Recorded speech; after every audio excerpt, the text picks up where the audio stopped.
Hi, I'm Peter Florence and I'm here with Professor Jacqueline Cramer, who is a member of our advisory council in the festival's forest, but is also has been a politician, an academic, a kind of wrangler of NGOs and all sorts of really difficult things to bring together. She brings together. You're a coalition builder.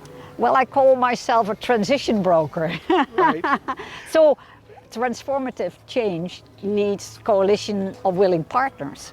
And these people alone can't make the change. And I support them, and actually I orchestrate that kind of processes like an orchestra, and make sure that at the end everybody gets involved and is doing the same thing that needs to be done. Scroll it back a minute, because let's just talk about the problem before we talk about what we're doing about it. Yes. Can you give a sense of the scale and the urgency of the problems that we're looking at? Well, there are three main problems when we talk about sustainability. It is about climate change, it is about loss of biodiversity, and it is that we have a very linear economy and we need to move to a circular economy. And why is that the case? Well, very simple. If you look how much we consume and produce, we overconsume and overproduce. And what that means is that when we compare, for instance, 1970 with the present, then you see that in 1970 we only needed one Earth to provide everybody with the resources we needed. But nowadays we need 1.75 Earth. And if we continue in a similar manner as today, well, in 2050 we need 3 Earth. We overconsume. And there are possibilities to change that. And that's my passion, to help change these kind of processes from linear to circular economy. Can you just, because your 10 principles of how to manage a circular economy have become an academic standard, can you give us a very brief précis of what those things are and why ultimately they come down to human exchange and practicality? Yes, well, of course, everything has to do with people. But let's first tell what the principle is of circular economy.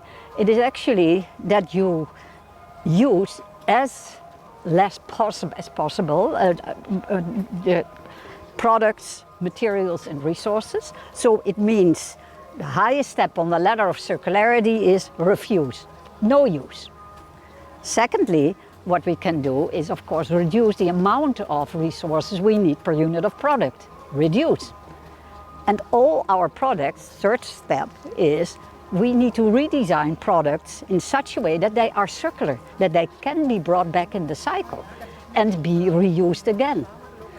And that all has to do with how can we reuse the product as a product and make sure that we don't throw it away. And if we can't apply all the options I just explained, then we are going to recycle the resources and bring those back in the cycle. Well, if we do a good job, and there are many possibilities, then we can become much more circular than we are nowadays. One of the things that you can hear in the background, I guess, Wonderfield Festival, this incredible festival in a nature reserve in the Netherlands, which is in full swing. Although it's calm right at the moment, you'll hear music coming in on the background. This festival is one of the sort of circular festival pioneers. Yes. Their footprint is incredibly minimal. I see it as a microcosm of what we have to do in a much broader context. Because if we are able to create festivals and then cities in a similar manner, well, we have a lot of problems that we have solved.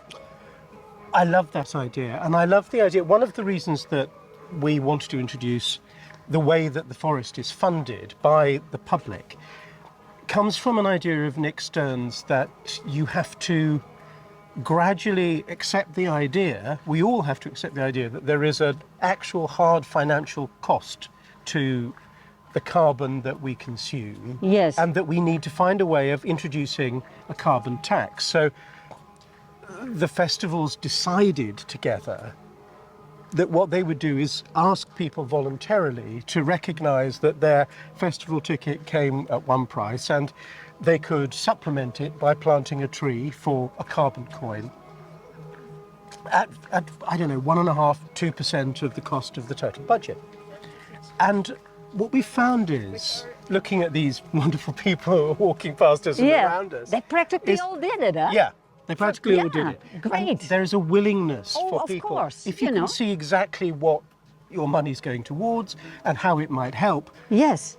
people adopt that. Now, I guess my question for you, the great master of the coalition of the willing, is looking at all these willing people. Yeah. How do we extend that? How do we make these people advocates for taking that willingness out into the wider world? Yeah, well, build coalitions, not only during festivals, but in all kinds of ways. I mean, I'm active in Amsterdam in the energy transitions in neighborhoods. And that means that we are working in the neighborhood, but with the people, and especially those people are creating a movement in their own community, and we support them. We are not the ones who say how that should be done. They know much better. And what I also like about the European Festivals Forest Initiative in Iceland is that you join forces.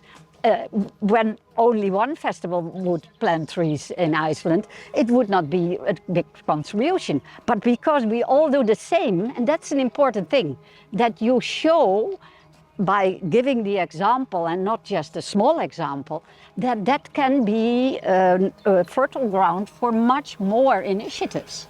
Yeah, I think that's so important. Yes. And the other thing that leads on to that is that it's also a partnership with the Icelandic government, Yes. who provide a lot of the forestry service and a lot of the ground, although the ground is ground that has suddenly appeared because the glaciers melted. Just 2 weeks ago we were there and we planted, and this is incredible, the first oak trees Yes. in Iceland that have ever been planted in any scale. They've been trialling at the Arboretum some Swedish oak, and it has survived and thrived for 8 years. So we have absolute expectation that for the first time ever, oak is also going to become part of the forest there. And they have ash without ash dieback, Yes. and elm without Dutch elm disease. Yeah. Well, So that's also locally, of course, an enormous contribution. But I think more in terms of how can you expand the coalition of the willing and the movement, and most of the time you have to organize people around a theme. Or in a local community, because it's too much. I mean, there are so many things, and people are indeed very willing.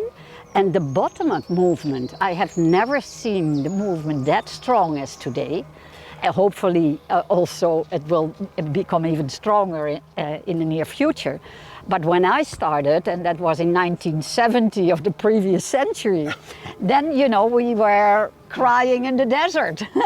Well, there was just you and King Charles transpired. Yes, right. So, you know, my active hope is based on the idea that indeed people in general are willing.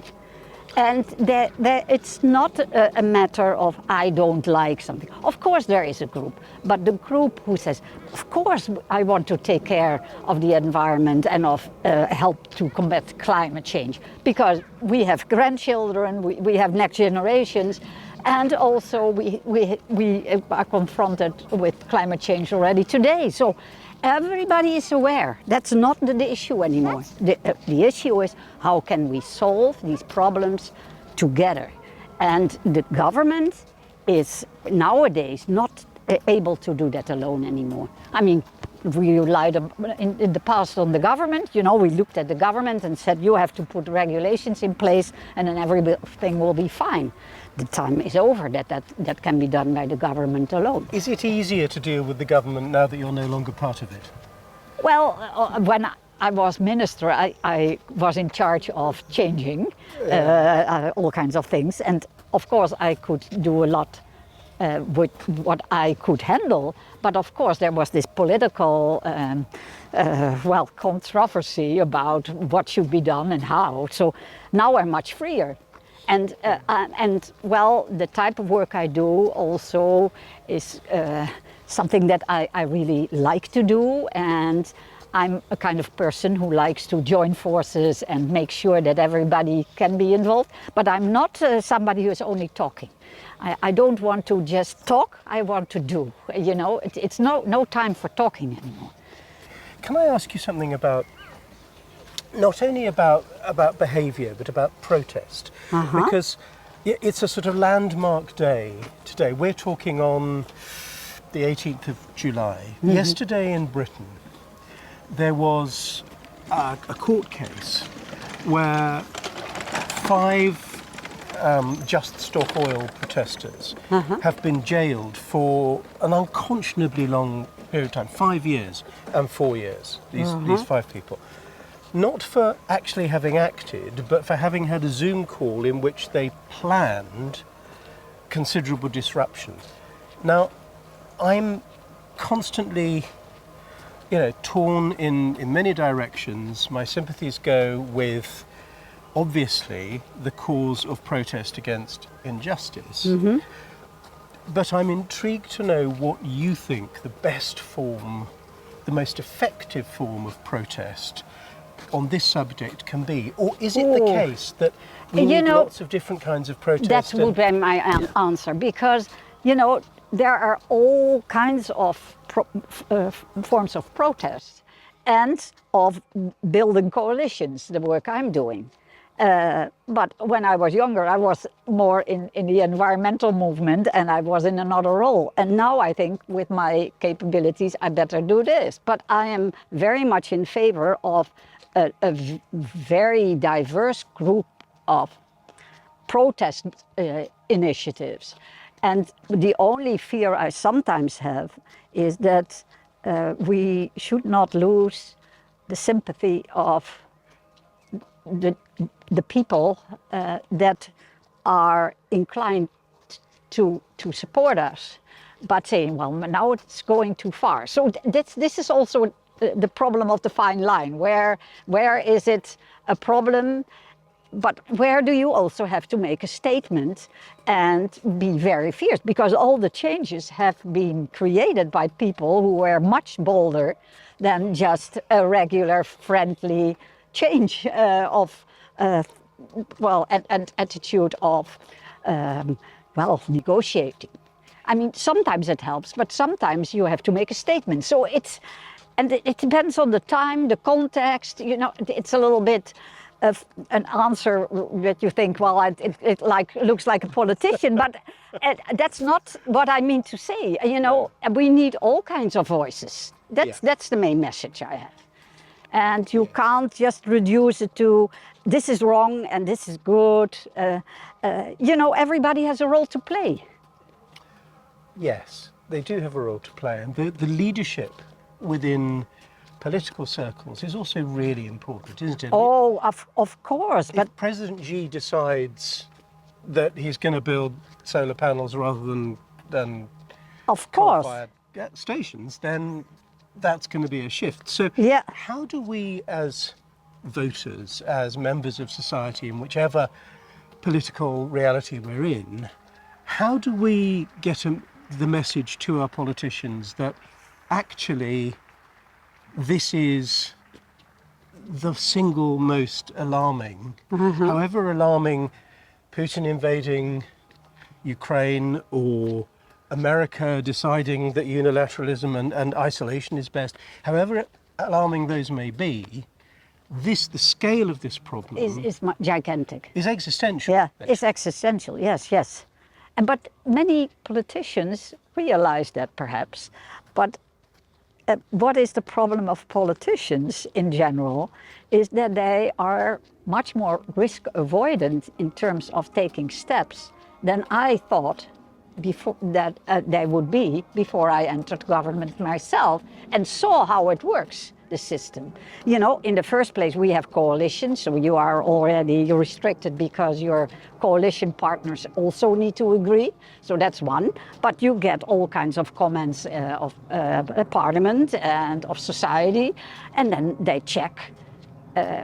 Can I do that, or is that too risky? And then they will be against me. And Are there comparable transitions and changes that have been made that you could look to for precedent and say, look, it is possible to move this? well, I have myself introduced the LED Right. in the world as a minister by saying we are going to phase out the incandescent light bulb. At the moment that I stated that, I was criticized by my colleagues that it was too risky, and also by society, because it looked like it was supposed to be much more expensive. Then to make this shift, the LED was not developed yet, so it was more expensive. So, but that took 4 years, and then it turned out already quite soon that it was much more cost effective to introduce and to use the LED. So that's a perfect example. That's a actually. perfect example. And what I did is I stated that together with the main company which represented the light industry in the Netherlands, and that was Philips. And actually, we joined forces in a way that we were able to get the introduction of the LED